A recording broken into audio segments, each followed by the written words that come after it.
உண்டாவதாக. கர்த்தரிடத்தில் திரும்புவோம் என்று நாம் தேவனுடைய வார்த்தையை கவனித்துக் கொண்டிருக்கிறோம். நம்ம ஏன் தேவனிடத்தில் நாம் திரும்ப வேண்டும்? நல்ல கவனிங்க. யூதர்களுடைய பண்டிகையான எம் கபூர் அப்படின்னு வருடத்திற்கு ஒரு முறை ஒரு பண்டிகையை கொண்டாடுவாங்க. இந்த பண்டிகையை கொண்டாடும் பொழுது அவர்கள் என்ன செய்வார்கள்னா, பொதுவாகவே யூதர்கள் எப்போ வேதாகமத்தை வாசித்தாலும் அவங்க என்ன செய்வாங்க, ஏசாயா தீர்க்கதரிசன புஸ்தகத்தை வாசிப்பது வழக்கம். ஆனா ஒரு ரபி சொல்றாங்க, ஏசாயா தீர்க்கதரிசன புஸ்தகம் வாசிக்கப்பட்டாலும்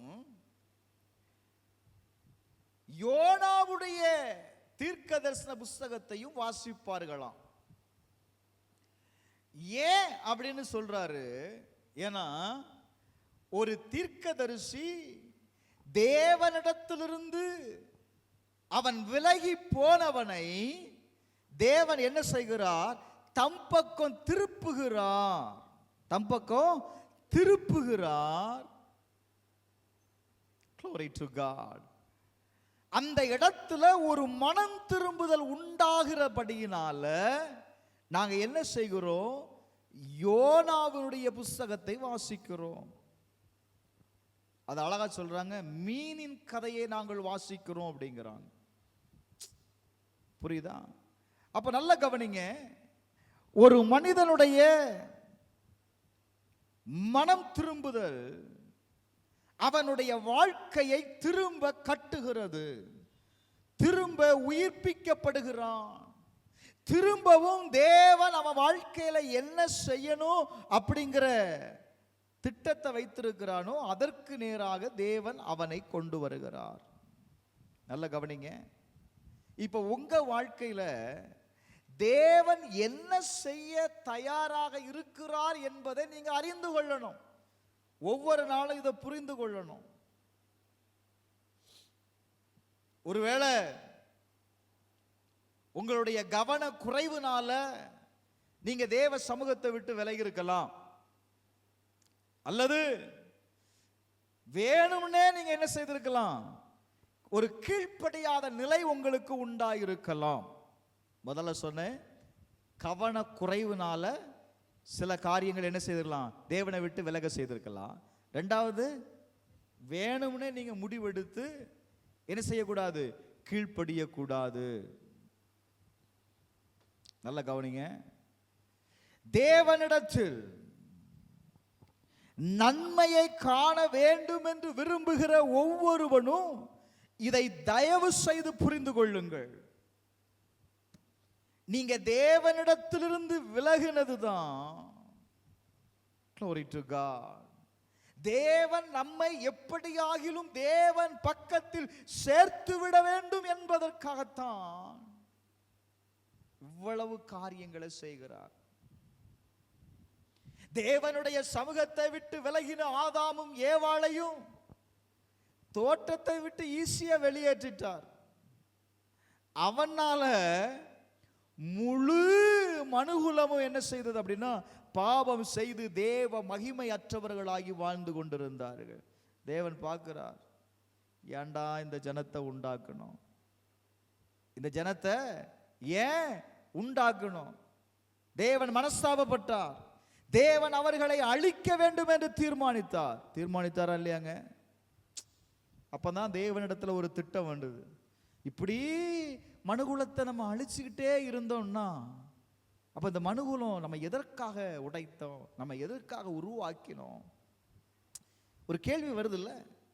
தேவன் அழிப்பதற்காகவே ஒரு மனுகுலத்தை உருவாக்கினார் அப்படின்னா அப்ப தேவனுடைய படைப்புகள் எல்லாமே என்ன செய்யணும், அது வளரணும், வளர்ச்சி அடையணும், பெருகணும், பெருக்க உண்டாகணும்.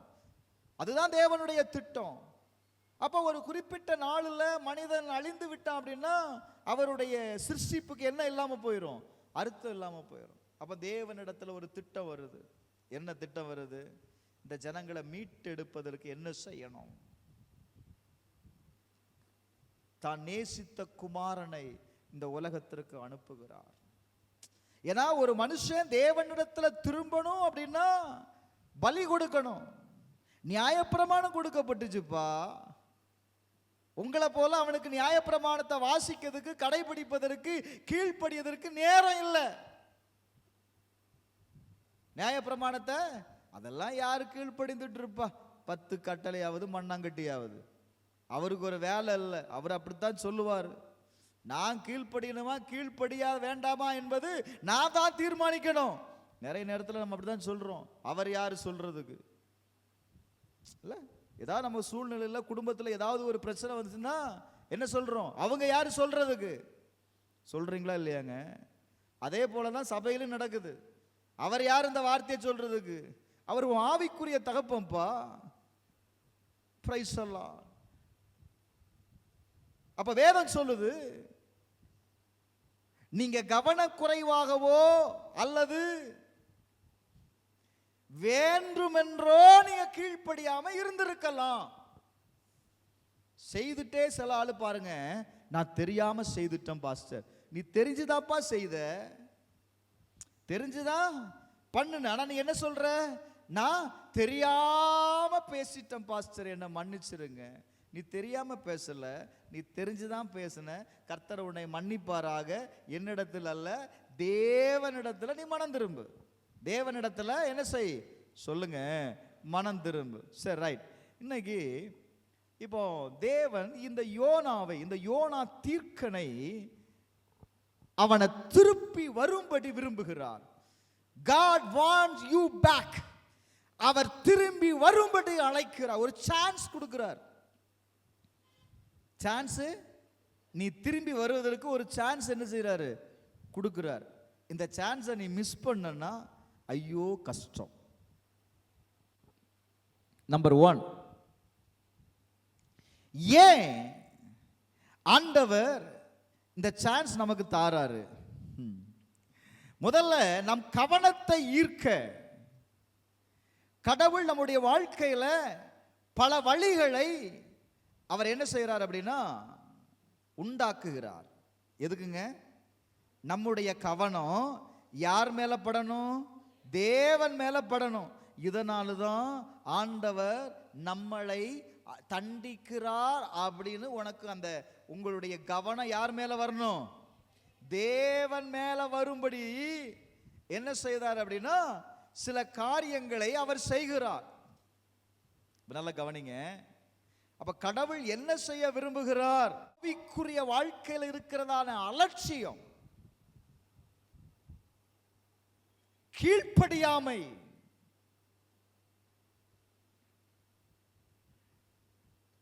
இவைகளில் இருந்து தேவன் என்ன செய்கிறார் அப்படின்னா உங்களை திரும்பவும் எழுப்பி விடும்படி அல்லது உணர்த்தும்படி அல்லது அந்த நிலையிலிருந்து உங்களை திரும்பி வரும்படி ஆண்டவர் உணர்த்துகிறார். இந்த யோனாவுடைய வாழ்க்கையில் அதுதான் நடந்தது. அவ்வளவு ஈஸியா விலகி அவன் போக முடியல. விலகி போனவன ஆண்டவர் என்ன செய்கிறார் அப்படின்னா அவனை நினிவேக்கு பக்கம் இவனை திருப்பியே ஆகணும். ஏன்னா தேவ திட்டம் அதுதான். மோசேட்ட சொல்றாரு, நீ போ, எகிப்துக்கு போ. ஆண்டவரே, நான் திக்கு வாயனும் மந்த நாமும் உள்ளவன், என்னால போக முடியாது. எங்க வீட்டில் ஒருத்தன் சும்மா இருக்க ஆண்டவரே, அவனை அனுப்பும். No chance. மோசஸ் சொல்றதுக்கு நல்லா தான் இருக்கும். அவனை அனுப்புங்க ஆண்டவரே. அவனை தனியா அனுப்ப முடியாது. நீயும் கூட போ. தப்பிக்கலான்னு மட்டும் நினைக்காத. நீ பாதாளத்தில் போய் படுக்க போட்டாலும் அங்கேயும் ஆண்டவர் இருக்கிறார். நீ எங்கேயும் ஒளிஞ்சு என்ன செய்ய முடியாது, இருக்க முடியாது. அப்படி ஒளிஞ்சு மறைந்து வாழணும்னா இன்னைக்கே இயேசுவை மறுதலித்துட்டு பைபிளை என் சர்ச்சில் வச்சுட்டு வெளியே போயிரு. ஏன்னா நரகத்துக்கு தானே போற, பரலோகத்துக்கு போக மாட்டியே இல்ல. அப்ப நல்ல கவனிங்க. கர்த்தர் நம்ம வாழ்க்கையில என்ன செய்ய விரும்புகிறார்? கட்டாயம் ஒவ்வொரு விசுவாசியும் அறியணும். உங்களுடைய ஆவிக்குரிய வாழ்க்கையில சில அலட்சியங்கள் உண்டா இருக்கலாம். பொறுப்பு இல்லாததுனால நமக்குள்ள என்ன வருது அப்படி தெரியுமா? நம்ம ஏன் செய்யணும்? அது கீழ்ப்படியாமையை உண்டாக்குகிறது. இப்படி இருந்தீங்க அப்படின்னா, இது யாருக்கிட்ட இருந்து அப்படின்னா யோனாவுடைய வாழ்க்கையில இருந்தது. யோனாவுடைய வாழ்க்கையில இந்த அலட்சியம் இருந்தது. அப்படி அவர் என்ன செய்யற போகிறார்? நான் ஒரு தீர்க்கதரிசி இல்ல, இவ்வளவு நாள் நம்ம ஊழியம் செய்திருக்கோம்ல, போதாதா? இந்த ஒரு வாரத்துக்கு தானே கீழ்ப்படியல. ஆண்டவர் விட்டாராங்க? விடல. அவனை உணர்த்தும்படி முதல்ல என்ன செய்தார் தெரியுமா? 1:4 உணர்த்தும்படி புயலை, சமுத்திரத்தின் மேல் பெருங்காற்றை வரவிட்டார். ஹலோ, நம்பர் 1, கர்த்தர் ஏன் உன் வாழ்க்கையில புயலை அனுப்புகிறார்? ஏன்பா ஏன் புயல் அடிக்குது? ஏன் காத்து உன் பக்கம் வீசுது? நேரா போன காத்து உன் ஜன்னல்ல வந்து அடிக்குது. உன் ஜன்னல் அடிச்சு ஜன்னல் கிழிஞ்சு என்ன செய்யுது? உன் மேல வந்து படுது. ஏன்? நல்ல கவனிங்க. எதற்காக இந்த போராட்டம் அப்படின்னா, நீங்க அவரிடத்துல திரும்புவதற்கு, அவரிடத்துல யோனாவை தேவன் பக்கம் திரும்புவதற்கு தான் யோனாவுடைய வாழ்க்கையில புயல் வீசப்பட்டது. Glory to God. அப்ப உங்க வாழ்க்கையில புயல் வீசுதா? ரொம்ப வீசுது பாஸ்டர். புயல் மட்டுமா வீசுது? சில நேரத்தில் தலையில இடியும் விழுது. தலையில என்ன விழுது? இடியும் விழுது. அது எங்கேயோ விழுது. ஏன் தலையில விழுத மாதிரி ஐயோ அப்படிங்கிறோம். Glory to God. நல்ல கவனிங்க. இந்த யோனா அவன் என்ன செய்தான்? அவன் போய் அடியில போய் படுத்து கொண்டு இருக்கிறான். அவன் நித்திரை பண்ணினான் இருக்கு. இப்போ அந்த புயல் காற்று அதன் மேல வீசின உடனே அந்த கப்பல் என்ன செய்திருக்கும் அப்படின்னு நீங்க நினைக்கிறீங்க? அது அசைந்திருக்கும், அது ஆடி இருக்கும், இல்ல ஒரு அசை உண்டாயிருக்கும். அப்ப இதெல்லாம் எதுக்கு அப்படின்னா, இவன் நம்ம ஆளு அந்த அளவுக்கு தூங்கிக்கிட்டு இருக்கிறான். அந்த அசைவில்லாத என்ன செய்யணும்? எழுந்திருக்கணுமா இல்லையா? சில நேரத்தில் அசைவு உண்டாகும் போது படுத்திருக்கிறவன் கீழே விழக்கூடிய சூழ்நிலையும் உருவாகும். உருவாகுமா? உருவாகாதங்க? உருவாகும்ல. அப்ப இவன் அப்பமாவது என்ன செய்திருக்கணும் பாருங்க, உணர்வு அடைந்திருக்க வேண்டும். ஏன் கர்த்தர் நம்மை அசைக்கிறார்? சில பகுதியில் ஏன் அசைக்கிறார் அப்படின்னா, Glory to God. நான் இப்படி சொல்றேன் பாருங்களேன். சில உதாரணத்தை சொல்றேன். யாக்கோபு யாரு? யாக்கோபு ஒரு ஏமாற்றுக்காரன். யாக்கோபு அவன் அவங்க அப்பாவை ஏமாத்தி ஆசீர்வாதத்தை வாங்கிட்டு போனதுனால அவனுடைய மாமன் அவனை ஏமாற்றினான். ஏமாற்றினானா இல்லையாங்க? சொல்லுங்க. அப்ப நல்ல கவனிங்க. நீங்க என்ன ஏமாத்துனீங்கன்னா, சபையை ஏமாத்துனீங்கன்னா, கட்டாயம் எங்கேயாவது ஒரு இடத்துல இஸ்ரவேல் ஜனங்கள் தேவனுடைய வாக்குறுதியை பெற்றவர்கள் தான். ஆனா அந்த வாக்கு தத்த தேசத்தை சுதந்திரிப்பதற்கு 40 ஆண்டு காலம் எங்க ஆண்டவர் வழி நடத்தினார் அப்படின்னா, வனாந்தரத்தில் வழி நடத்தினார். ஹலோ, தேவன் சில வனாந்தரத்தின் பாதையில ஏன் அவர்களை நடத்தினார் அப்படின்னா, தேவன் பக்கம் அவங்க திரும்பல. தேவன் பக்கம் அவங்க என்ன செய்யல அப்படின்னா திரும்பல. 430 வருஷம் எகிப்திலேயே வாழ்ந்துட்டாங்க. எகிப்தின் கலாச்சாரத்திலேயே வாழ்ந்துட்டதுனால இப்ப தேவன் சொல்றதெல்லாம் புதுசா இருக்கு. தேவன் சொல்றதெல்லாம் என்ன இருக்கு? புதுசா இருக்கிறதுனால அவங்களால ஏற்றுக்கொள்ள முடியலை. தேவன் பார்க்கிறார், எப்படி ஆகிலும் அந்த தேசத்திற்குள்ள போவதற்கு இவங்களை என்ன செய்து விட்டுருவோம், ட்ரெயின் பண்ணி விட்டுருவோன்னு 40 வருஷம் வனாந்தரத்தில் நடத்துகிறார். சரி, சிம்சோன் வாங்க. சிம்சோன் தன்னுடைய கண்களை அவன் இழக்க நேரிட்டது. புரியுதா? இழந்ததுனால என்ன நடந்துச்சு அப்படின்னா, 2 கண்ணையும் இழந்துட்டான். கண்ணை என்ன செய்தான், பிடிக்கிட்டு போயிட்டானுங்களா? சொல்லுப்பா, ஒழுங்கா கீழ்ப்படிந்து இருந்தாம்னா கண்ணு போயிருக்குமா? போயிருக்காது. இப்ப மீதமுள்ள நாட்கள் அவன் எப்படி கழித்தான் அப்படின்னா, கழுதையை போல வாழ வேண்டியதா இருந்தது. ஹலோ, புரிந்திருக்கும் நினைக்கிறேன். இல்லைன்னா என்னோட உதாரணத்தை சொல்லுவோம். தாவீது ராஜா தன்னுடைய சொந்த மகனிடத்திலிருந்து ஓட வேண்டிய சூழ்நிலை வந்துச்சா இல்லையா? ஏன் வந்துச்சு? கொஞ்சம் யோசித்து பார்க்கணும். அப்போ உங்க வாழ்க்கையில புயல் வீசப்படுகிறது அப்படின்னா, புயல் சொல்லிட்டு வருமா, நாளைக்கு 9 மணிக்கு கோகிலா சிஸ்டர் வீட்டுக்கு புயல் வரும் சொல்லிட்டு வருமா? சொல்லிட்டாம வரும்? புயல் சொல்லிட்டு வராது. நீ எதிர்பார்க்காத நேரத்தில் தான் புயல் வரும். எதிர்பார்த்தீங்கன்னா கதவெல்லாம் அடைச்சிட்டு ஜன்னல்லாம் அடைச்சிட்டு உள்ள இருந்துட்டீங்கன்னா பிரயோஜனம் இல்லையே. அப்ப எதிர்பார்க்காத நேரத்தில் தான் என்ன உண்டாகும் பாருங்க, சொல்லுங்க. ஆமா, அப்ப தேவன் எதையோ இப்ப நான் இப்படி சொல்றேன்னு, நீங்க எதிர்பார்க்காத நேரத்தில் ஏதாவது நடக்குது அப்படின்னா ஒன்னு புரிந்து கொள்ளணும், தேவன் எதையோ நம்ம கிட்ட எதிர்பார்க்கிறார். ரொம்ப சிம்பிள். எவ்வளவு அழகா இருக்கு பாரு. தேவன் நம்மகிட்ட என்ன செய்யறாரு சொல்லுங்க, எதையோ ஒன்னை எதிர்பார்க்கிறார், அல்லது தேவன் என்கிட்ட எதையோ ஒன்னை சொல்ல முயற்சிக்கிறார். அல்லேலூயா. கஷ்டம் வரும்போது, போராட்டம் வரும்போது, வேதனை வரும்போது புரிந்து கொள்ளணும், தேவன் என் வாழ்க்கையில எதையோ சொல்ல விரும்புகிறார். அல்லேலூயா, அல்லேலூயா. அப்படியும் நீ கீழ்ப்படியலையா? அப்படியும் நீ கீழ்ப்படியலையா? நீ மனம் திரும்பலையா? 2வது ஆண்டவர் என்ன செய்வார் தெரியுமா? முதல்ல உங்களை தொட்டாரு.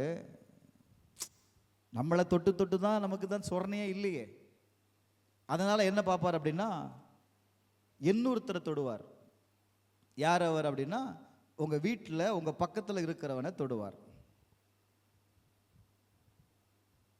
பாவம் செய்தது யோனா, பாவம் செய்தது யோனா. ஆனா பாருங்க, பயந்தது யார் அப்படின்னா, கப்பற்காரன் பயப்படுகிறான். தவறு செய்தவன் தானங்க பயப்படணும், அவனுக்கு எந்த பயமும் இல்லை. இப்படி சொல்லட்டுமா, உங்க பாவம் மற்றவர்களை சிக்க வைக்கும். நல்லா இருக்கா? உங்க பாவம் உங்களை மட்டும் சிக்க வைக்காது, உங்களை சேர்ந்தவர்களையும் சிக்க வைக்கும். ஹலோ, இவன் தானே பாவம் செய்தான். மாலுமி என்ன பாவம் செய்தான்? கப்பல்ல இருந்த மற்றவங்க என்னங்க செய்தான்? அவன் தேவனை அறியாதவன். ஹலோ, வேதம் அதுதான் சொல்லுது, அவன் தேவனை சொல்லுங்க. Praise the Lord. அவனை, அதாவது யோனாவை தொட்ட புயல், தொடனோன்னு வீசப்பட்ட புயல் அங்க இருந்த மற்றவருடைய வாழ்க்கையையும் பாதித்தது. அப்ப நான் சொல்லுவேன், நீங்க ஏன் பாஸ்டர் நீங்க என்னையவே சொல்றீங்க அப்படின்னு உங்களுக்கு ஒரு கேள்வி வரும். நீங்க தானே ரட்சிக்கப்பட்டிருக்கிறீங்க. உங்க குடும்பத்தில் நீங்க ஒருத்தர் ரட்சிக்கப்பட்டிருந்தீங்கன்னா, இப்ப ஆண்டவர் என்ன செய்தாரு? உன்னைய தான் ஆண்டவர் டச் பண்ண முடியும். புரியுதா? நீங்க கீழ்ப்படியாம போகும்போது என்ன செய்வார்னா, பக்கத்தில் இருக்கிற லைட்டா வீட்டுக்காரரை டச் பண்ணுவார். அதுலயும் சரிப்பட்டு வரலையா, 3வது பிள்ளை மேல டச் பண்ண உடனே, ஐயோ பிள்ளைக்கு, வீட்டுக்காரரெல்லாம் நம்ம கண்டுக்கிட்டதே இல்லை, ஆனா பிள்ளைக்கு ஒரு சின்ன காய்ச்சல் வந்துருச்சுன்னா ஊருக்கே போன் போட்டு சொல்லிடுவோம் பாருங்க. அன்னைக்கு ஒரு நாள் லீவ் போட்டு வீட்டில் இருக்கட்டும், அது நல்ல வைத்த வலியோ கள்ள வைத்த வலியோ, சும்மா இருப்போமோ? நீங்க சொல்லுங்க, சும்மா இருப்பீங்க? அப்ப நல்லா கவனிங்க. பிரைஸ் அல்லாஹ். நான் இப்படி சொல்றேன் பாருங்க. தாவீது ராஜா பாவம் செய்தானா? செய்யலையா? செய்தான். அவன் செய்த பாவத்திற்கு கிட்டத்தட்ட 1 வருஷமா அவன் மனம் திரும்பவே இல்லை. எத்தனை வருஷம் மனம் திரும்பல சொல்லுங்க? எத்தனை வருஷம்? ஒரு 8 மாசம் இருக்கும். சரி, நம்ம 1 வருஷமா எடுப்போம். 1 வருஷமா அவன் என்ன செய்யல? மனம் திரும்பவே இல்லை. 2 சாமுவேல் 12வது அதிகாரத்தில் 12வது வசனத்தில் ஆண்டவர் என்ன செய்கிறார் அப்படின்னா, நாத்தானை அவனிடத்தில் அனுப்புகிறார். பிரைஸ் அல்லாஹ். நல்ல கவனிங்க. நீ ஒளிபிடத்தில் அதை செய்த, நான் இந்த காரியத்தை இஸ்ரவேல் எல்லாருக்கும் முன்பாக நான் என்ன செய்ய போகிறேன். நீ சாகாதபடி கர்த்தர் உன்னுடைய பாவத்தை நீங்க செய்தார். அடுத்த வசனத்தை பாருங்க. இந்த காரியத்தினாலே இந்த காரியத்தினாலே கர்த்தருடைய சத்துருக்கள் தூசிக்க நீ காரணமாயிருந்தபடியினால, நல்ல கவனிங்க, கர்த்தருடைய சத்துருக்கள் தூசிக்கப்பட நீ காரணமாய் இருந்ததுனால உனக்கு பிறந்த பிள்ளை நிச்சயமாய் சாகும். இதை சொல்லுவதற்கு நாத்தானை அனுப்புகிறார். வேதம் சொல்லுகிறது, கர்த்தர் ஊரியாவின் மனைவியின் தாவீதுக்கு பெற்ற ஆண் பிள்ளையை அடித்தார். அது வியாதிப்பட்டு கேவலமாயிருந்தது. அடுத்து அவன் என்ன செய்யறான்? அந்த பிள்ளைக்காக தேவனிடத்தில் பிரார்த்தனை பண்ணினான், உபவாசம் பண்ணினான். உள்ளே போய் என்ன செய்தாமா? ரா முழுவதும் தரையில கிடந்தான். நீ மனம் திரும்பாம நீ உபவாசம் போட்டாலும், என்ன ஜெபம் பண்ணினாலும், தலையில புரண்டு புரண்டு அழுதாலும், தேவனிடத்தில் திரும்பாத வர ஆண்டவர் விட மாட்டார். ஜெபம் கேட்டிருக்கணும்ல, உபவாசம் பண்ணாலும் கேட்டிருக்கணும்ல, தலையில உருண்டு பரண்டால கேட்டிருக்கணும்ல, கேட்கல. பிரைஸ் அல்லாஹ். பிள்ளை என்ன செய்துட்டு? பிள்ளை செத்து போயிட்டு. சொல்லு, செத்து. யாரு செய்த பாவம்? யாரு மனம் திரும்பாததுனால, தகப்பன் மனம் திரும்பாததுனால பிள்ளை, பாவமறியாத பிள்ளை பாதிக்கப்பட்டுச்சு. அப்ப நல்ல கவனி, நீங்க மனம் திரும்பாததுனால இன்னைக்கு உன் குடும்பத்தில் எவ்வளவு பிரச்சனை, எவ்வளவு போராட்டம், எவ்வளவு கஷ்டத்தை நீங்க அனுபவிக்கிறீங்க. ஜெபம் பண்றீங்க, உபவாசம் பண்றீங்க, என்னெல்லாம் செய்யணுமோ எல்லாம் செய்றீங்க. ஆனா ஒன்னும் என்ன செய்ய மாட்டுக்கு? நடக்க மாட்டுக்கு பாஸ்டர். சத்தியமா நடக்காது பாஸ்டர். நீ மனம் திரும்புற வர ஆண்டவர் ஒன்னொன்னா அனுப்பிட்டே தான் இருப்பார். ஒன்னொன்னா என்ன செய்து தான் இருப்பாரு. என்ன உனக்கு புரியல? புரியுதா? நல்லா புரியுதா? அனுப்பிக்கிட்டே தான் இருப்பார். மரியாதைக்கு மனம் திரும்பிரு. நான் இப்படி சொல்றேன் பாரு. முதல்ல என்ன செய்தாரு? காற்ற புயல் அனுப்பினாரு. ரெண்டாவது அவன் பக்கத்தில் அவனோடு கூட இருந்த ஒருத்தன் அனுப்புறாரு. மனம் திரும்பினானா? இல்ல. மூணாவது கேப்டன் அனுப்புறாரு. மூணாவது யாருக்கு அனுப்புறாரு? கேப்டனையே அனுப்புகிறார் பாருங்க. அவன் போய் அவன் பார்க்கிறான், மாலுமி அவனிடத்துல வந்து, நீ நித்திரை பண்ணுகிறது என்னப்பா? எல்லாரும் அழுது ஜெபம் பண்ணிட்டு இருக்கிறான், நீ மட்டும் ஏன் எந்த கவலை இல்லாம நிம்மதியா தூங்கிட்டு இருக்கியே? ஏங்க, தேவன் உங்களிடத்துல பேசுவதற்கு யாரை வேணுமானாலும் பயன்படுத்தலாம். புரிஞ்சு கொள்ளுங்க. இந்த மாலுமி ரட்சிக்கப்பட்டவன் அல்ல, ரட்சிக்கப்படாத ஒரு நபர். அவன் சொல்றான், நீ தேவனை நோக்கி கூப்பிடு. கூப்பிட சொன்னானா? சொல்லுங்க வாயை திறந்து. கூப்பிட சொன்னானா? கூப்பிடு அப்படிங்கிறான். தேவன் யோனாவை திருத்துவதற்கு ஒரு அவிவிசுவாசியை பயன்படுத்துகிறார். நம்ம நினைச்சிட்டு இருக்கிறோம் நம்ம ஒரு பெரிய விசுவாசி, பரிசுத்தவான். இன்னும் சில சூப்பர் இருக்கிறாங்க. என் அபிஷேகம் எனக்கு போதிக்கும், நான் யார் பேச்சையும் நான் என்ன செய்ய மாட்டேன், கேட்க மாட்டேன். நிறைய பேருக்குள்ள இப்படிப்பட்ட அபிஷேகம் இருக்கு. யார் பேச்சையும் கேட்காத அபிஷேகம். அந்த அபிஷேகத்துக்கு பேரு அடங்கா பிடாரி அபிஷேகம். அந்த அபிஷேகம் யாருக்கு அடங்காது அப்படின்னா, ஏன்னா வேதம் சொல்லுதுக்கா, அபிஷேகம் அடங்கும். அபிஷேகம் என்ன செய்யுமா? வசனம் படிச்சது இல்லையோ? படிச்சிருந்தா தானே தெரியும். இது அடங்கா பிடாரி அபிஷேகம். இது யாருக்கு என்ன செய்யாது அப்படின்னா அடங்காது. அப்ப நீங்க புரிந்து கொள்ளணும், தேவன் உங்களோடு பேசுவதற்கு, உங்களை சந்திப்பதற்கு, தேவன் பக்கம் திருப்புவதற்கு யாரை வேணாலும் அனுப்பலாம். நம்ம சில நேரத்தில் எப்படி இருக்கும் தெரியுமா? எங்க பாஸ்டர் சொல்லட்டும், நான் என்ன செய்யறேன், நான் செய்யறேன், நான் நம்புறேங்கிறேன். நல்ல கவனி,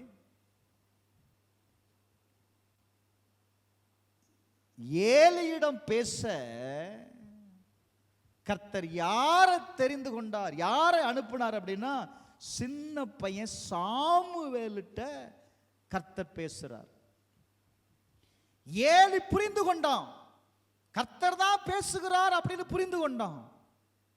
ஏய், அவர் என்கிட்ட பேசலடா, அவர் உங்ககிட்ட என்ன பேசினார் என்கிட்ட மறைக்காம இவன் தயங்குகிறான். இல்ல தயங்குனா, ஆனாலும் விட்டானா, நீ எதா இருந்தாலும் சொல்லு, நன்மையா இருந்தாலும் சொல்லு, தீமையா இருந்தாலும் சொல்லு. சவுலுடன் பேசுவதற்கு ஒரு சூனியக்காரியை எழுப்பினார். சூனியக்காரியை கொண்டு எப்படி பேசுவார் ஆண்டவர்? அவளே சூனியம் வைக்கிறவா, அவளை கொண்டு சவுல்கிட்ட பேசுறார். பேசினாரா இல்லையாமா? பேதுருவிடம் பேச குளிர் காஞ்சிட்டு இருக்கிறான். ஒரு சின்ன பொண்ணு சொல்லுது, மம்மி இந்த ஆளை நான் பார்த்திருக்கிறேன், அவரோடு கூட இவ இருந்தவன் தான். யாரு சொன்னா? யார் முகாந்திரம் உணர்த்தினார்? இவன் என்ன சொன்னான்? ஆண்டவரே, நான் உம்மை யார் உம்மை விட்டு மறுதலித்தாலும் நான் உம்மை மறுதலிக்க மாட்டான். அவர் சொன்னார், ஏய் நிறுத்தலா, சேவல் கூவதற்கு முன்பதாக நீ என்ன 3 தடவை நீ என்ன செய்திருவ, மறுதலிப்ப. யோசித்து பாருங்க, சின்ன பிள்ளை சொல்லுதுங்க.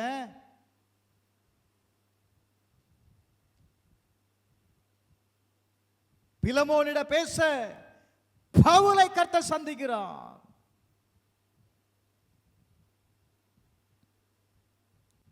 கடவுள் உங்களிடம் பேச யாரப்பா வச்சிருக்கிறாரு? யார வச்சிருக்கிறாருப்பா? சபைக்குள்ள வந்துட்டு அப்படின்னா, சபையில் இருக்கிற விசுவாசி, உன்னோடு கூட இருக்கிற விசுவாசி தானே, சொல்றத கேளு, துணிகரமா இருக்காத. உயர்ந்தவன் தாழ்ந்தவன்கிற வித்தியாசம் திருச்சபையில் இருக்கக்கூடாது.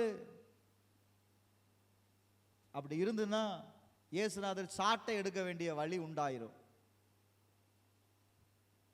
நல்ல கவனிங்க. அப்ப தேவன் மூணாவது என்ன செய்வாரு? யாரையாவது ஒரு நபரை உன் வாழ்க்கையில அனுப்புவார். அதுலயும் நீ கீழ்ப்படியல அப்படின்னா, அதுலயும் கீழ்ப்படியல அப்படின்னா, உன்னை தூக்கி நடு கடல்ல தான் போடுவார். நடு கடல்ல போடுறதுக்கு முன்னாடி நான் மறுபடியும் சொல்லுவேன், மரியாதைக்கு திரும்ப. நடு கடல்ல ஏங்க, யோனாவுக்கு நீச்சல்லாம் தெரியாது. யோனாவுக்கு என்ன தெரியாது சொல்லுங்க? நீச்சல். அப்ப நீச்சல் தெரியாதவன் ஒரு கடல்ல தூக்கி போடுறாங்கன்னா, 3 ஸ்டேஜ் இருக்கும். நீச்சல் யாருக்கெல்லாம் தெரியும்? நீச்சல் யாருக்கெல்லாம் தெரியும்? முதல்ல தூக்கி போட்ட உடனே ஐயோ பாவன்னு அதுவே உன்னை தூக்கி மேல விட்டுரும். தூக்கி பாவம் நீச்சல் தெரியாத பிள்ளைகளுக்கு சரி பொழைச்சி போன்னு மேலே கொண்டு விடும். நீ அதுல தப்பிக்க மறந்துட்ட அப்படின்னா ரெண்டாவது சான்ஸ் கொடுப்பார். அதுலயும் நீ தப்பல அப்படின்னா மூணாவது லைட் சான்ஸ் கொடுப்பார். முதல்ல மேலே வரும்போது எல்லாம் தெரியும், ரெண்டாவது மேலே வரும்போது கண்ணு மட்டும் தெரியும், மூணாவது மேலே வரும்போது கை மட்டும்தான் மேலே தெரியும், வேற எதுவுமே என்ன செய்யாது. நாலாவது முறை வரமாட்டிய. நாலாவது முறை உள்ள இவன் லாய்க்கு இல்லை, இனி இந்த உலகத்தில் இருக்கிறதுக்கு இவன் சரிப்பட்டு வரமாட்டான் அப்படின்னு அது உள்ள வச்சுக்கிடும். ஹலோ, நான் சொல்றேன், மரியாதைக்கு திரும்பு, இல்லைன்னா நடுக்கடல் தான்.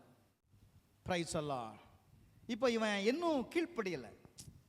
இவனுடைய ஸ்டேஜ் என்னன்னா இன்னும் என்ன செய்யலை, தவற சொல்லுங்க உணரல. நாலாவது என்ன நடந்துச்சு தெரியுமா? எவன் தப்பு பண்ணியிருப்பான், எவன் எவன் யார் தப்பு பண்ணியிருப்பான்னு எல்லாருடைய பெயரும் எழுதி சீட்டு போட்டார்கள். சீட்டு போடும்போது தப்பு பண்ணவுடைய நெஞ்சு படபடன்னு அடிக்கும். உங்களுக்கு அடிச்சிருக்கா? நீங்கள் சீட்டு போட்டிருக்கீங்களா? அப்படி ஏதாவது போட்டது இல்லையோ? நாங்கள்லாம் நிறைய சீட்டு போட்டிருக்கிறோம். குலுக்கி போட்டிருக்கேம்மா, குலுக்கி போட்டு. ஆமாம். அப்போ நல்ல கவனிங்க, தப்பு பண்ணவனுக்கு என்ன செய்யும்? படபடான்னு நெஞ்சு அடிக்கும். ஆனாலும் என்ன செய்ய மாட்டான், உங்களை போல ஒத்துக்கொள்ளவே மாட்டான். இப்போ என்ன நடந்துச்சு அப்படின்னா, யோனாவினுடைய பெயர் வந்துருச்சுப்பா. யாருடைய பெயர் வந்துச்சு? யோனாவுடைய பெயர் வந்தது. இவ்வளவு நேரமும் ஆண்டவர் என்ன செய்தார் தெரியுமா? தனிப்பட்ட ரீதியில் ரகசியமாக அவனுக்கு என்ன பண்ணார்னா, அவனை திருத்துவதற்கு முயற்சி பண்ணார். இப்போ என்ன பண்ணுறாருன்னா, பப்ளிக் கொண்டு வர போறார். பப்ளிக். சில பிரச்சனை வெளியே வரும் பாருங்க. சில பிரச்சனை என்ன நடக்கும், வீட்டுக்கு உள்ள நடக்கிறது வர எந்த பிரச்சனையும் இல்லை, பிரச்சனை வீட்டுக்கு வெளியே வந்துச்சுன்னா அசிங்கப்பட்டு போகும். யோனாவுக்கு நடந்தது. யோனா பேரில் என்ன விழுந்துச்சு அப்படின்னா, இப்போ பாருங்க, ஆபிரகாம் போய் சொன்னான். ஆதியாகமம் 12வது அதிகாரத்திலையா ஆபிரகாம் என்ன செய்தான்? தேசத்தில் பஞ்சம், தன் மனைவியை பார்த்து நீ ரொம்ப அழகா இருக்க, நீ ரொம்ப அழகா இருக்க, நீ என் மனைவின்னு சொன்னா எனக்கு பிரச்சனை வந்துடும், அதனால என் சகோதரன்னு சொல் அப்படின்னு போய் சொன்னான். புரியுதா? என்ன நடந்துச்சு? பொய் சொன்னதுனால இவன் மனைவிய யார் தூக்கிட்டு வர சொன்னா? 12வது அதிகாரம் 10வது வசனத்திலிருந்து வாசிங்க, கடகடன் வாசிங்க.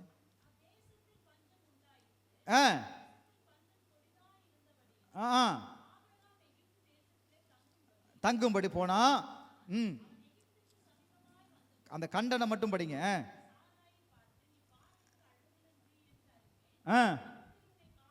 ஆபிரகாமுடைய மனைவியாகிய சாராய் நிமித்தம் கர்த்தர் பார்வோனையும் அவன் வீட்டாரையும் மகா வாதைகளால் வாதித்தார்.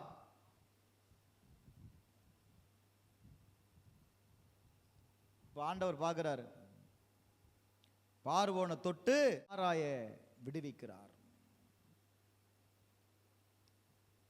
புரியுதா? எதுல சிக்கல் வந்துச்சு? பொய் சொன்னதுனால சிக்கல் வந்துச்சு. Glory to God. ஆதியாகமம் 27வது அதிகாரத்தில் யாக்கோபு தன் சகோதரனை ஏமாற்றினான். அவன் சகோதரன் அவனுடைய எல்லாவற்றையும் அவன் ஏமாற்றினதுனால அவன் தன் வாழ்க்கை முழுவதும் ஏமாற்றத்தை அடைந்தான். ஆமானுடைய சதி திட்டத்தை மொர்தெகாய் அம்பலப்படுத்துறான், வெளியே கொண்டு வரான். ஆமான் இப்படி ஒரு சதி திட்டத்தை திட்டிருக்கிறான். அப்போ நான் சொல்லுவேன், உங்களை வெளியே கொண்டு வர, உங்களை வெளியே கொண்டு வர, உங்களுடைய கீழ்ப்படியாமையை உணர்த்துவதற்கு கர்த்தர் என்ன செய்வார் அப்படின்னா, கர்த்தர் சில நேரத்தில் உங்களை வெளியே அம்பலப்படுத்துவார். அப்படின்னா என்ன அப்படின்னா, சில அவமானங்கள் நம்முடைய வாழ்க்கையில் கடந்து வரும்போது நீ உணரணும், கர்த்தர் யாரையும் எங்கேயும் அவர் அவமானப்படுத்தவே மாட்டார். எதனால் இந்த அவமானம் நமக்கு கடந்து வந்தது அப்படின்னா, உங்களுடைய கீழ்ப்படியாமை. புரிந்து கொள்ளணும், யோனா கீழ்ப்படியாததுனால அவர்கள் என்ன செய்தார்கள், கர்த்தர் இவன்தான் அப்படிங்கிறத காட்டி கொடுத்தார். சொல்லுங்களேன், ஒரு ஆமென் சொல்லுங்களேன். ஹல்லேலூயா. நீங்க இதுலயும் திருந்தலையா, கர்த்தர் விட மாட்டார். கடைசியா என்ன செய்வார் தெரியுமா, உங்க சரீரத்தை தொடுவார். இப்ப இதுக்கு முன்னாடி எல்லாம் வெளியே நடந்துச்சு, வெளியே சொல்லுங்க, முதல்ல எங்க நடந்தது சொல்லுங்க. வாழ்க்கையில அப்படியே லைட்டா ஒரு காத்து, ஒரு புயல் வீசுச்சு, கீழ்ப்படியலை. ரெண்டாவது, உங்க பக்கத்தில் இருக்கிறவனை தொட்டாரு, இன்னும் கீழ்ப்படியலை. மூணாவது, இன்னொருத்தரை அனுப்புறாரு, எச்சரிக்கிறாரு, ஊழியக்காரருடைய வார்த்தைக்கும் நீங்க என்ன செய்யல, கீழ்ப்படியல. நாலாவது, நீ கீழ்ப்படியாம இருந்ததுனால தான் இது நடந்துச்சு அப்படின்னு 10 பேருக்கு முன்னாடி உன்னை நிறுத்துவார் குற்றவாளியா. அப்படியாயில் நீ ஒத்துக்கொண்டு திரும்பிட்ட அப்படின்னா கர்த்தர் என்ன செய்வார்னா, ரைட் நம்ம பிள்ளை திரும்பிருச்சுன்னு விட்டுருவார். அதுலேயும் திருந்தலையா, கடைசியாக உன் சரீரத்தை தொடுவார். சரீரத்தை, என்ன அமைதியாக இருக்கிறீங்க, சரீரத்தை யோனாவை எடுத்து சமுத்திரத்தில் போட்டார்கள். போட்டார்கள் போட்டார்கள் ஐயா, போட்டார்கள். உன்னை தூக்கி நடுக்கடலில் போட்டுருவார். பிரைஸ் அல்லாஹ். கடலில் எரிந்தார்கள். அதான் முதலே சொன்னேன், அவனுக்கு நீச்சல் தெரியாது, ஆனாலும் அங்கே ஒரு சான்ஸ் கொடுக்குறாரு. 3 சான்ஸ் கொடுத்தாருன்னு சொல்லணும்ல, அதுலையாவது நீ திரும்பிடணும். கர்த்தருடைய பாதுகாப்புக்காரம் அங்கே தான் இருக்குது. எதற்காக அப்படின்னா, உங்களையும் என்னையும் திருத்துவதற்கு, உங்களை என்ன செய்வதற்கு. அப்படி சொல்கிறோம் பாருங்க. என்னாகமம் 21வது அதிகாரம் 5வது வசனப்பா, 21:5.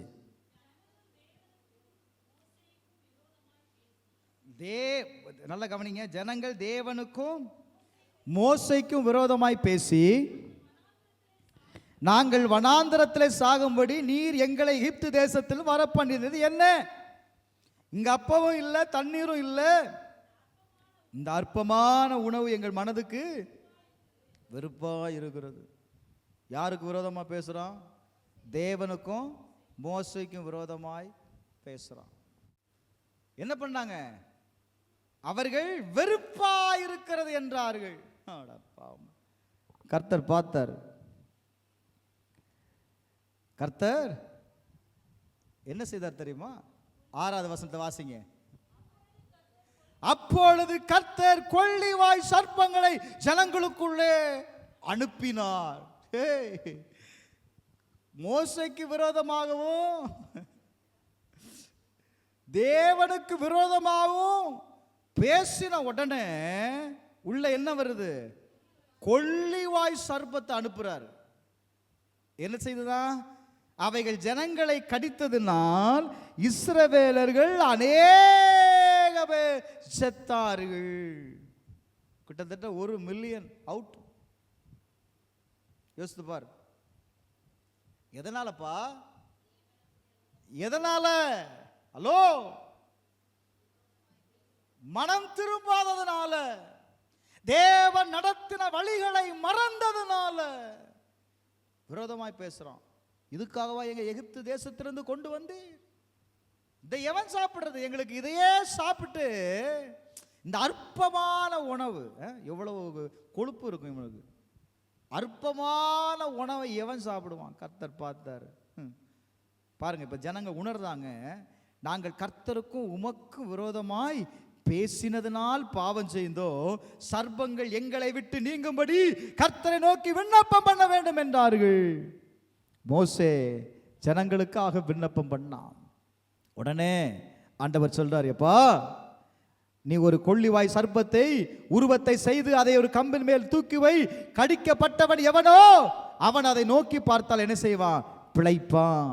அல்லேலூயா, அல்லேலூயா. வேதம் சொல்லுகிறது, அந்த வெண்கல சர்ப்பத்தை நோக்கி பார்த்து பிழைத்தார்கள். ஒரு ஆமென் சொல்லுங்களேன். ஹலோ, நீ திரும்பாம போனா கொள்ளிவாய் சர்ப்பம் வீட்டுக்குள்ள வரும், கட்டாயம் வரும், உன்னை கொத்தும், உன் காலை பிடிச்சு இழுக்கும்.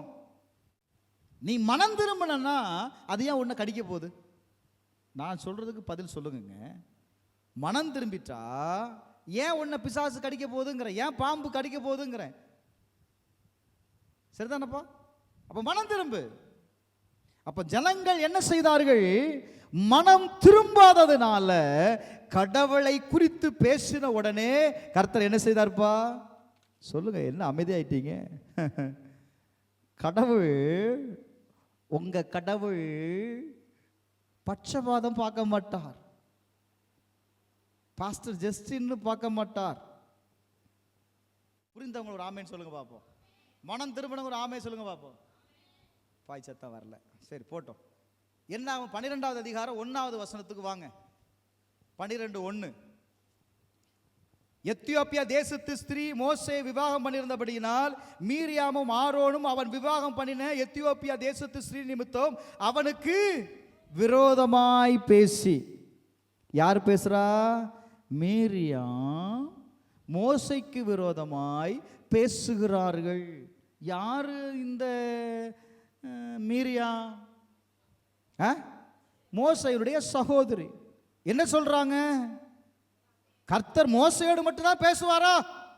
எங்களை கொண்டு பேசினதா இல்லையோ? அவருக்கு மட்டும்தான் அப்படி பேச தெரியுமா? ரொம்ப ஓவரா தான் பிரசங்கம் பண்றார். எனக்கு பேச தெரியாதா? உனக்கு யாருமா பேச தெரியாதுன்னு சொன்னா? நீதான் வாயை திறந்தாலே வீடே மௌனமாயிருது. சிலவங்க வாயை திறந்தா வீடு என்ன செய்யுது? வீட்டுக்குள்ள இருக்கிற வீட்டுக்காரர் வெளியே போயிருந்தாரு.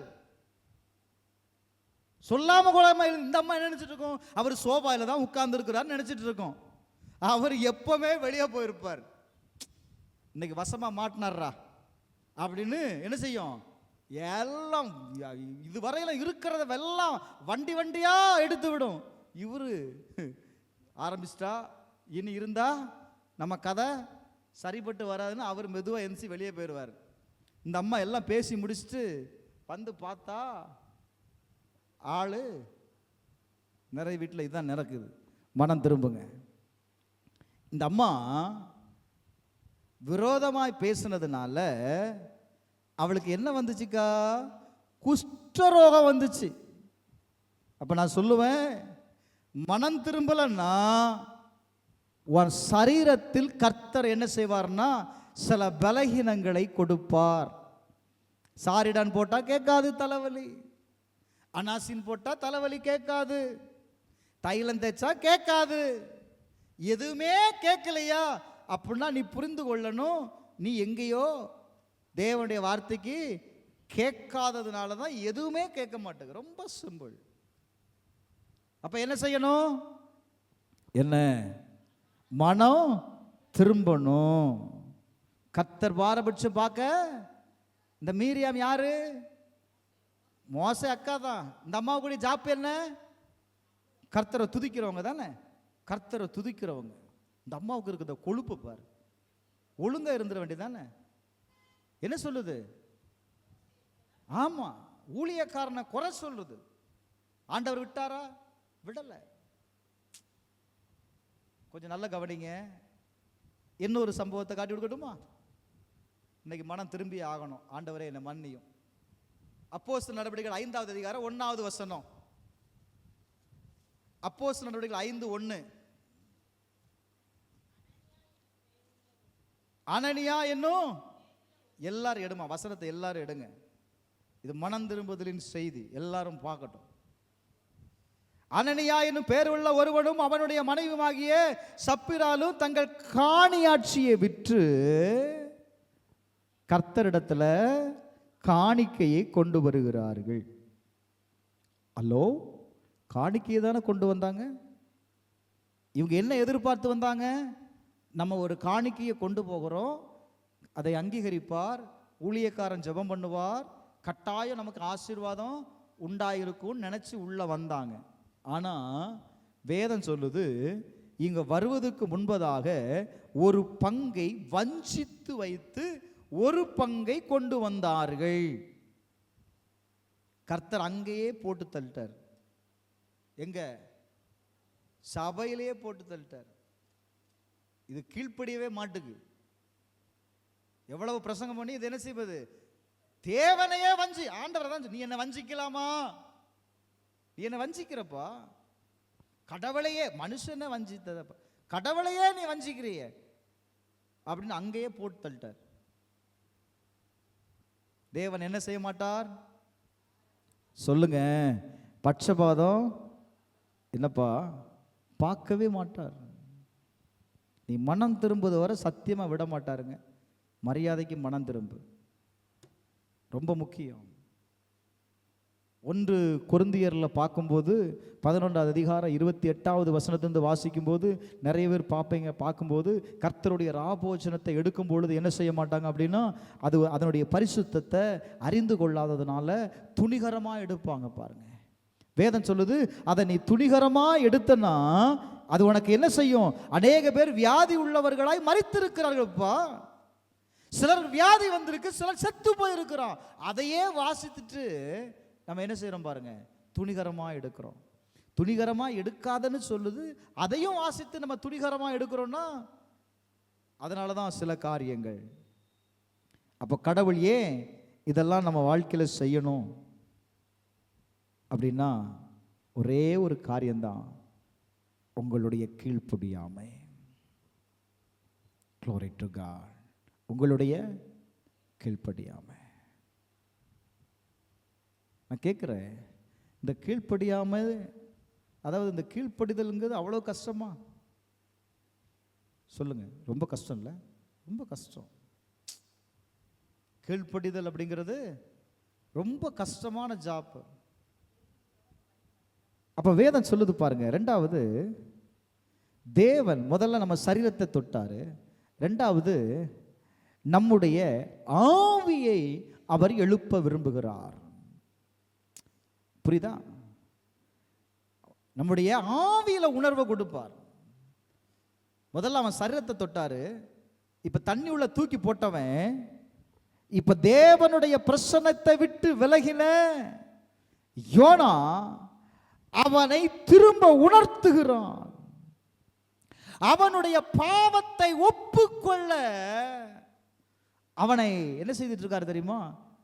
தொடர்ந்து அவர்கிட்ட சொல்லிட்டே இருக்கிறார், நீ செய்த பாவத்தை ஒத்துக்கடா, நீ செய்த பாவத்தை ஒத்துக்கோ. ஆனா நம்ம ஆளு பாவத்தை மட்டும் ஒத்துக்கொள்ளவே மாட்டோம். ஒரு விசுவாசிட்ட போய் நீ பாவின்னு சொல்லி பாரு, சும்மா சொல்லி பாருங்களேன், உன்னை நடு ரோட்லயே பிரிச்சு எடுத்துருவான். ஆனா ஒரு ரட்சிக்கப்படாத ஆள்கிட்ட நீ பாவின்னு சொன்னா கூட அவன் என்ன செய்திருவான்? அவன் அப்படியே சைலண்டா போயிடுவான், ஒரு மாதிரி முறைச்சிட்டு போயிடுவான். ஆனா ரட்சிக்கப்பட்டவன்கிட்ட போய் நீ ஒரு பாவின்னு சொல்லி பாரு, கோபம் வரும். ஏன் வருதுக்கா? நான் ரட்சிக்கப்பட்டு 20 வருஷம் ஆச்சு, நான் அபிஷேகத்தில் இருக்கிறேன், நான் என் பாஸ்டர் பேசுகிறதே கேட்கறது இல்லை, நான் அபிஷேகம் என்ன சொல்லுதோ அப்படிதான் நான் நடக்கிறேன், நீ யார் சொல்றதுக்கு? கேட்குறாங்களா இல்லையாங்க? நீங்களாம் அப்படிப்பட்ட ஆளை சந்திக்கலன்னு நினைக்கிறேன். வா, நான் கூட்டு போறேன். என்ன சொல்லாத என்ன செய்யாது, கீழ்ப்படி. நான் இப்படி தான் போவேன். இப்போ நல்லா கவனிக்கணும். தன்னுடைய பரிசுத்த வாழ்க்கையை என்ன செய்து கொள்ளுகிறாங்க அப்படின்னா கெடுத்து கொள்ளுகிறார்கள். முதலாவது, மாலுமிகள் அவனை தூக்கி என்ன செய்தாங்க? கடல்ல வீசினாங்க. நல்ல கவனிங்க. அவனை மனம் திரும்புவ செய்ய, அவனை திரும்புவதற்கு முதலாவது அலைகள் அவன் மேல் மோதினது. இரண்டாவது, கடவுள் அவனை நடு கடல்ல தள்ளிவிட்டார். அவன் தனியா இருந்ததாக உணர்கிறான். தனியா கடல்ல, நடுக்கடல்ல அவன் யாரா இருக்கிறான்? தனியா இருந்ததாக உணர்கிறான். நாலாவது, அவன் மிதக்க போராடும் போது தண்ணீர் அவன் கழுத்தை என்ன செய்தது அப்படின்னா சுற்றி கொண்டது. 5, தண்ணீர் அவனை மூழ்கடித்தது. 6, அவன் என் உயிர் இப்போ போயிரும், அவன் நான் இறந்து விடுவேன் அப்படின்னு நினைச்ச போது அவன் உயிரை கர்த்தர் குழியிலிருந்து என்ன செய்தார் தெரியுமா? எழுப்பி விட்டார். அல்லேலூயா, அல்லேலூயா. நான் இப்படி சொல்றேன், அவன் இறப்பதற்கு சற்று முன்பு வர கடவுள் அவனை என்ன செய்தான்? கடைசி நேரம், அந்த 2வது அதிகாரம் 7வது வசனத்தை வாசிங்கம்மா. 2:7.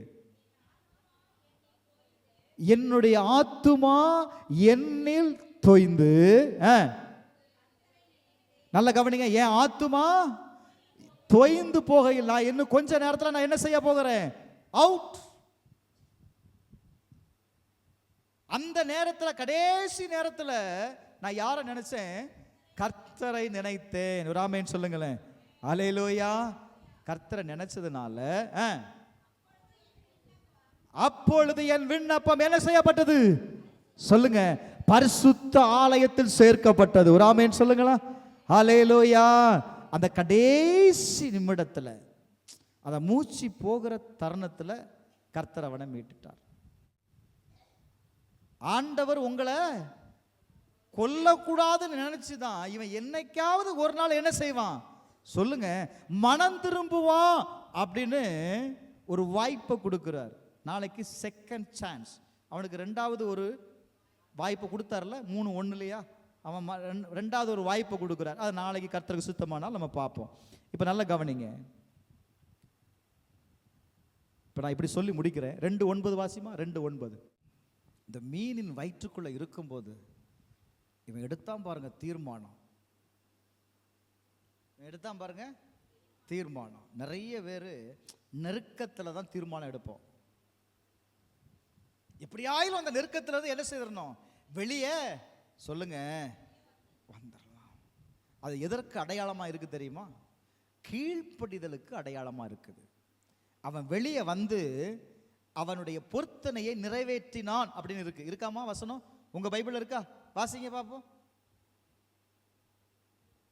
2:9 முடிங்க, படிச்சு முடிங்க. நானோவெனில் நான் பண்ணின பொருத்தனையை செலுத்துவேன். அல்லேலூயா, அல்லேலூயா. அப்ப நல்ல கவனிங்க. நான் பண்ணின பொருத்தனையை அவன் செலுத்தினான். அதுதான் கீழ்ப்படிதல். நான் கீழ்ப்படியும் ஆண்டவரே அப்படின்னு என்ன செய்தான்? ஒப்பு கொண்டான். ஆனால் நம்ம ஆட்கள் இருக்கார் பாருங்க, பொருத்தனையெல்லாம் எடுப்பாங்க தீவிரமாக. அந்த காரியம்லாம் வாய்த்துரும், மறந்துடுவோம் பாருங்க. ஐயோ பாஸ்டர் நான் மறந்துட்டேன். பாஸ்டரும் மறக்க மாட்டார், கர்த்தரும் என்ன செய்ய மாட்டார்? மறக்க மாட்டார். நீங்கள் ஈஸியாக மறந்துடுவீங்க. ஆனால் வேதம் சொல்லுது, நல்ல கவனிங்க, கீழ்ப்படிதல் இல்லாமல் உங்கள் மனம் திரும்புதல் எதில் முடியும் தெரியுமா? தோல்வியில் முடிக்கும். கீழ்ப்படிதல் இல்லாத மனம் திரும்புதல், கீழ்ப்படிதல் இல்லாத மனம் திரும்புதல் எதில் முடியும்? தோல்வியில் முடியும். அப்போ உண்மையான மனம் திரும்புதலுக்கு என்ன தேவை அப்படின்னா மாற்றம் தேவை. அல்லேலூயா. இன்னைக்கு நான் மனம் திரும்புகிறேன்னு சொல்லி தீர்மானம் எடுத்துட்டு வீட்டில் போய் பழைய ஆளாய் பழைய சுபாவத்தை உடையவனாய் இருப்பேன்னா அது கீழ்ப்படிதலாமா? இல்லை, அது கீழ்ப்படிதல் அல்ல. அன்னைக்கு அந்த பிரச்சனை அன்னைக்கு மாறி இருக்கும், ஏன்னா கீழ்ப்படிந்துட்டாங்கல்ல, அன்னைக்கு மாறி இருந்திருக்கும். ஆனால் பாருங்க, மறுபடியும் அது என்ன செய்ய தெரியுமா, போனது 7ஓட திரும்ப உள்ள வருமா. போனது 1 போச்சு, இப்போ எத்தனை வரும், 7 வரும். அப்போ நம்ம ஆளுக்குழுக்கு என்ன திருப்பம்னா, அப்பா சர்ச்சுக்கு போகாமலே இருந்திருக்கலாமோ, சர்ச்சுக்கு ஆமாம் அவர் ஏதோ சொன்னார், நான் ஏதோ கையை தூக்கினேன், அதுவும் சொல்லுது நம்ம ஆள். அவர் ஏதோ சொன்னார், நான் கையை தூக்க சொன்னார், தெரியாமல் தூக்கிட்டேன். அனுபவம் பேசு. தெரியாமல் நான் என்ன செய்துட்டேன், தூக்கிட்டேன். தெரியாமல் அவசரப்பட்டு, அதாவது சிலவங்க கை தூக்குவாங்க, எதுக்கு தூக்குனே தெரியாமல் தூக்கிடுவாங்க. புரியுதா? இப்போ என்ன நடக்கும், இப்போ தூக்குனா என்னங்க செய்யணும், அப்படிதானே? நான் ஒத்துக்கொள்ளுகிறேன்னு அர்த்தம். நீ செய்யாம போயிட்ட அப்படின்னா அது சரியான மனம் திரும்புதல் இல்லை. ரொம்ப ஷார்ட்டாக முடிக்கிறேன். கீழ்ப்படிதல் இல்லாத மனம் திரும்புதல் தோல்வியை திரும்ப திரும்ப கொண்டு வரணும். எத்தனை முறை மனம் திரும்புதாலும் கீழ்ப்படிதல் இல்லைன்னா உங்கள் வாழ்க்கையில் தோல்விதான் சந்திப்பீர்கள். ஜெபமும் உபவாசமும் வீண், ஜெபமும் உபவாசமும் வீண். மனம் திரும்புதல் இல்லாம ஜெபம் வேஸ்ட், மனம் திரும்புதல் இல்லாம உபவாசம் வேஸ்ட். இன்னைக்கு மனம் திரும்பிரு. உண்மையான மனம் திரும்புதலுக்கு மாற்றம் தேவை. மாற்றம் எத்தனை பேர் உண்மையான மனம் திரும்புதலை விரும்புறீங்க? எனக்கு உண்மையான ஒரு மனம் திரும்புதல் வேணும் பாஸ்டர், நான் உண்மையான மனம் திரும்புதல் எனக்கு வேணும் பாஸ்டர் சொல்றவங்க மட்டும் முழங்கால் படியிடுறவங்க முழங்கால் படியிடுங்க, எழுந்து நிற்கிறவர்கள் எழுந்து நிறுங்க. உண்மையான மனம் திரும்புதலுக்கு ஒரு விடுதலை வருகிறது. உண்மையான மனம் திரும்புதலுக்கு கர்த்தர் ஒரு மாற்றத்தை கொண்டு வர விரும்புகிறார். உண்மையான மனம் திரும்புதலுக்கு கர்த்தர் ஒரு விடுதலையை கொண்டு வருகிறார். உண்மையான மனம் திரும்புதலுக்கு கர்த்தர் சமாதானத்தை கொடுக்கவிருக்கிறார். எத்தனை பேருக்கு அந்த உண்மையான விடுதலை வேணும்? உண்மையான ஆசீர்வாதம் எத்தனை பேருக்கு வேணும்? உண்மையான சுகம் எத்தனை பேருக்கு வேணும்? மனம் திரும்பு, மனம் திரும்பு. சபையே தேவனிடம் திரும்பு. தேவனிடம் நீ திரும்புவதற்கு தான் இவ்வளவு பிரச்சனை, இவ்வளவு உபத்திரவத்தை கர்த்தர் திரும்ப திரும்ப திரும்ப உன் வாழ்க்கையில் அனுமதிக்கிறார். அப்படின்னா தயவு செய்து புரிஞ்சுக்கோ, இன்னைக்கு கீழ்ப்படிந்துரு, கீழ்ப்படிந்துரு, கீழ்ப்படிந்துரு, கீழ்ப்படிந்துரு. கர்த்தர் உன்னோடு பேசுகிறார். கீழ்ப்படி. ஆண்டவர்கிட்ட கேள், நான் எதில் கீழ்ப்படியணும் ஆண்டவரே? நான் யாருக்கு கீழ்ப்படியணும் ஆண்டவரே? நான் எந்த காரியத்தில் நான் கீழ்ப்படியணும் ஆண்டவரே? கேளு, கேளுயா. சபைக்கு கீழ்ப்படி, ஊழியக்காரனுக்கு கீழ்ப்படி, சபையின் உபதேசங்களுக்கு கீழ்ப்படி, சொந்த புருஷனுக்கு கீழ்ப்படி. ரொம்ப முக்கியம். தாய் தகப்பனுக்கு கீழ்ப்படி. உன்னுடைய கீழ்ப்படியாமை தேவ ராஜ்யத்தை சுதந்தரிக்க விடாது. சிஸ்டர், பிரதர், உன்னுடைய கீழ்ப்படியாமை தேவனுடைய ராஜ்யத்தை உங்களால சுதந்தரிக்க முடியாது. 999 முறை படிகளை எடுத்து வைக்க தேவன் உதவி செய்கிறார். கடைசியா ஒரே ஒரு படி, மனம் திரும்புதல்.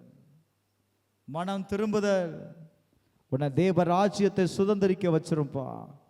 உன்னுடைய மனம் திரும்புதல் தேவனுடைய ராஜ்யத்திற்கு உன்னை சுதந்திரமாய் கொண்டு போய் நிறுத்திடும். எத்தனை பேர் ஒப்பு கொடுக்குறீங்க? எத்தனை பேர் ஒப்பு கொடுக்குறீங்க? கர்த்தர் நிறைய பேரை 999 நிறுத்திருக்கிறார். 999 படிகளை நீ தாண்டி வந்துட்ட. ஹலோ,